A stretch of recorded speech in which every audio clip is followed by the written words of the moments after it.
Doctor plus viewers அனைவருக்கும் வணக்கம். நான் டாக்டர் நித்யா, சித்தா பிசிஷியன். உடல் எடை குறைக்கிறதுக்கு என்ன பண்ணலாம்? இந்த டவுட் நிறைய பேருக்கு இருக்கும். அதுவும் முக்கியமாக காலையில பிரேக்ஃபாஸ்ட் என்னங்க சாப்பிடலாம்? நான் வெயிட் லாஸ் பண்ணணுன்றதுக்காக காலையில நான் சாப்பிடுறது கிடையாது. பிரேக்ஃபாஸ்ட்ட நான் விட்டுடுறேன், ஸ்கிப் பண்றேன் அப்படின்னு சொல்றவங்க தான் நிறைய பேர் இருக்கோம். அந்த தவற மட்டும் நம்ம செய்யக்கூடாது. ஸோ பிரேக்ஃபாஸ்ட் நம்ம சாப்பிடாம இருக்கும்போது உடல் எடை குறையும்னு அப்படின்னு நினைக்கவே கூடாது. உடலுக்கு அதனால நிறைய பாதிப்புகள் ஏற்படுது. மாறாக உடல் பருமன் ஆகிறதுக்கும் வாய்ப்புகள் இருக்கு. ஸோ இப்ப காலையில நம்ம பிரேக்ஃபாஸ்ட் எடுத்தாதான் பிரெயின் நல்லா ஆக்டிவா இருக்கும். உடல் முழுவதும் ஆக்சிஜன் நமக்கு சீராக செல்ல பாடி நல்லா ஆக்டிவா இருக்கும். ஸோ நம்மளுடைய மைண்டும் நல்லா ஆக்டிவா இருக்கும்னு சொல்லலாம். ஸோ அப்ப நம்ம ஒர்க் பண்ணும்போது ரொம்ப ஈஸியா நமக்கு நல்லாவே ஒர்க் அவுட்ஸ் பண்றதுக்கு காலை உணவு ரொம்ப ரொம்ப முக்கியம். ஸோ இதை தவற விட்டோம்னா நிச்சயமா நிறைய பாதிப்புகள் ஏற்பட வாய்ப்புகள் இருக்கு. சரி, அப்படி நம்ம சாப்பிடக்கூடிய உணவு ஆரோக்கியமானதாக உடல் எடையை குறைக்கக்கூடிய மாதிரி இருந்ததுன்னா ரொம்ப ஹாப்பி தாங்க. அந்த மாதிரி உணவு தான் என்னன்றதை இப்ப நம்ம பார்க்க போறோம்.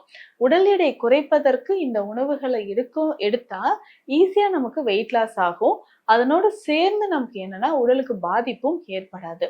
காலையில நம்ம உணவு அப்படின்னு சொல்லும்போது டீ, காஃபி எம்டி ஸ்டொமக்ல குடிக்கணும்னா அதை அவாய்ட் பண்ணிக்கோங்க. ஸோ மெயினா அதை அவாய்ட் பண்ணா மட்டும்தான் அடுத்து நம்ம சாப்பிடக்கூடிய உணவினோட பலன் நமக்கு முழுவதுமாக கிடைக்குது அப்படின்னு சொல்லலாம். ஸோ காலையில டீ, காஃபி குடிக்கிறீங்கன்னா அதை அவாய்ட் பண்ணிக்கணும். அடுத்தது முக்கியமாக சில விஷயங்கள் நம்ம ஃபாலோ பண்ணியே ஆகணும். இதுல நம்ம சாப்பிடக்கூடிய உணவுல லோ கேலரிஸ் இது எடுக்கணும். ஹை ஃபைபர் இருக்கிற மாதிரி உணவுகளை எடுக்கணும். ஸோ அப்போ ஈஸியா டைஜஷன் ஆகணும். ஹை ஃபைபர் இருக்கிற மாதிரியான உணவுகளை எடுக்கணும். இது பேசிக்கா என்ன சொல்ல போறோம்? Vegetables, fruits. அப்ப தினந்தோறுமே இந்த வெஜிடபிள் ஃப்ரூட்ஸ் தான் சாப்பிடணுமா, சாலட் மாதிரி சாப்பிடணுமா அப்படின்னு கேட்டீங்கன்னா இல்ல, சில வகையான உணவுகளும் நம்ம சாப்பிட்டுக்கலாம். நம்ம சாப்பிடக்கூடிய உணவில் அதிகமான எண்ணெய் சத்துக்கள் இல்லாமல் இருக்கணும். ஸோ ஃப்ரெஷ்ஷா நம்ம வீட்டில் ரெடி பண்ண ஃபுட்டா இருக்கணும். இதுக்கு பெஸ்டா பார்த்தோம்னா சிறுதானியங்கள், இதுல செய்யக்கூடிய பொங்கல், கிச்சடி வகைகள், உப்மா வகைகள் நம்ம சாப்பிட்டுக்கலாம்.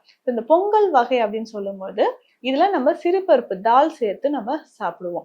இந்த தால் சேர்த்து சாப்பிடும்பொழுது உடலுக்கு தேவையான நியூட்ரிஷன் நமக்கு கிடைக்கும். அது சிறுபருப்பு சேர்த்து நம்ம செய்யறோம் இல்லைங்களா?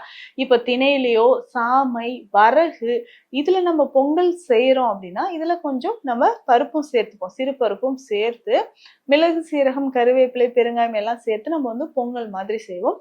கொஞ்சமா இதுல 1 ஸ்பூன் அளவுக்கு நெய் சேர்த்துக்கலாம். இந்த மாதிரி உணவு நம்ம ஒரு கப்ல, சின்னதா ஒரு கப்ல நம்ம சாப்பிடும்போது காலையில இது ஒரு ஹெல்த்தி பிரேக்ஃபாஸ்டா இருக்கும் அப்படின்னு சொல்லலாம். இப்போ வெயிட் லாஸ் பண்றதுக்கு இது ரொம்ப யூஸ்ஃபுல்லா இருக்கும். ஆனா இதுல நம்ம சேர்த்திருக்கக்கூடிய இதுல பார்த்தோம்னா கேலரிஸ் நார்மலா இருக்கும். ஃபைபர் கண்டென்ட் ரொம்ப ரொம்ப அதிகம். ஸோ அந்த மாதிரி இருக்கக்கூடிய இந்த உணவை நம்ம சாப்பிடும்பொழுது உடல்ல நிறைய மாற்றம் நமக்கு கிடைக்கும்.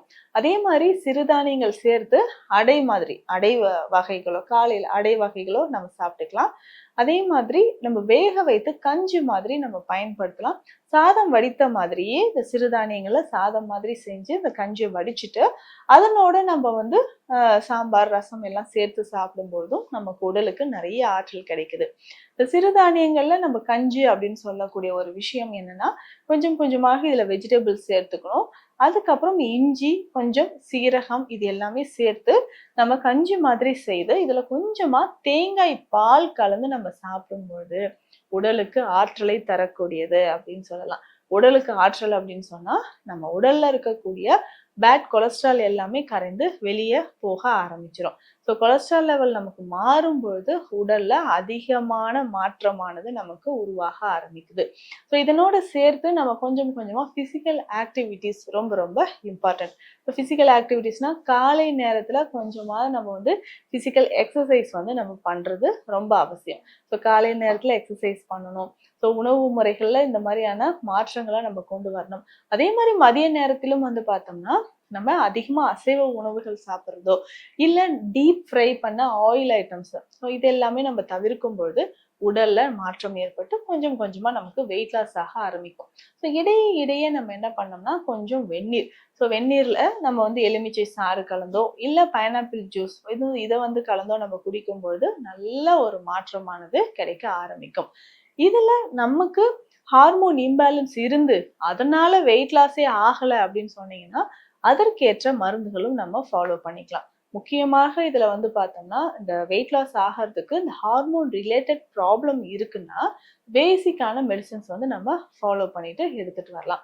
இதுல முக்கியமாக பார்த்தோம்னா கிராம்பு பயன்படுத்தி செய்யக்கூடிய மருந்துகள், கிராம்பு சூரணம் பயன்படுத்தலாம், குறுந்தொட்டி சூரணம் பயன்படுத்தலாம்.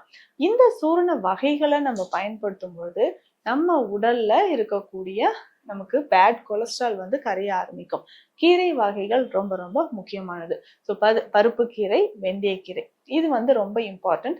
இதை நம்ம ஃபாலோ பண்ணிக்கிட்டே வரும்பொழுது உடல்ல இருக்கக்கூடிய தேவையில்லாத கழிவுகள், கொழுப்புகள் நமக்கு கரைய ஆரம்பிக்குது. ஸோ தினந்தோறும் நம்ம காலை நேரத்துல இந்த மாதிரியான உணவு முறைகள் நல்லா பிளான் பண்ணிட்டு இதனோட கொஞ்சம் உடற்பயிற்சியும் செய்யும் பொழுது உடல் எடை நமக்கு நல்லாவே ஆரோக்கியமான முறையில குறைய ஆரம்பிக்கும். ஸோ இந்த பதிவுல சொன்ன விஷயங்கள் உங்களுக்கு பயனுள்ளதாக இருக்கும்னு நினைக்கிறேன். மீண்டும் அடுத்த பதிவில் சந்திக்கலாம். நன்றி.